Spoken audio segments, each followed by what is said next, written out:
Hello po, kamusta ang lahat? So may papakita ako ngayon sa inyo, isang life hacks. Kung problema ninyo na mapuro lang inyong kutsilyo, ayan, mapuro ito ngayon. So ang gagawin ko, wala kaming hasaan. Meron, pero parang laruan kasi kung gusto gamitin. So ito lang po yon. Kung walang hasaan, ito ang remedyo dyan. Yan. Yung puwit po ng inyong mag po ito. Yung puwitan ng inyong mag, dyan nyo iis-is. Yan. Sharpenin nyo yung kutsilyo nyo, yung knife nyo. Ganyan.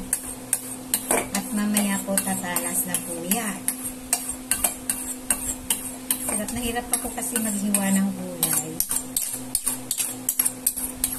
Ibig sabihin, if you're using force na para makahiwa ng gulay,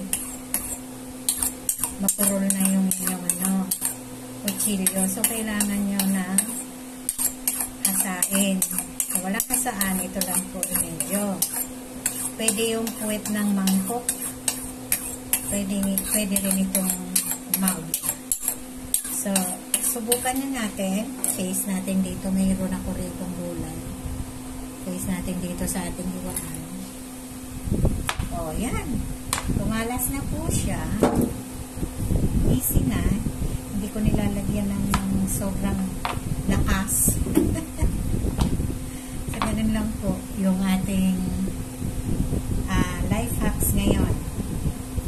Yung kutsilyo na mapurol, dito lang po sa puwitan ng ating mug or ng mangkok. So, yun lang po ang ituturo ko sa ngayon. Please like my videos and share po, and then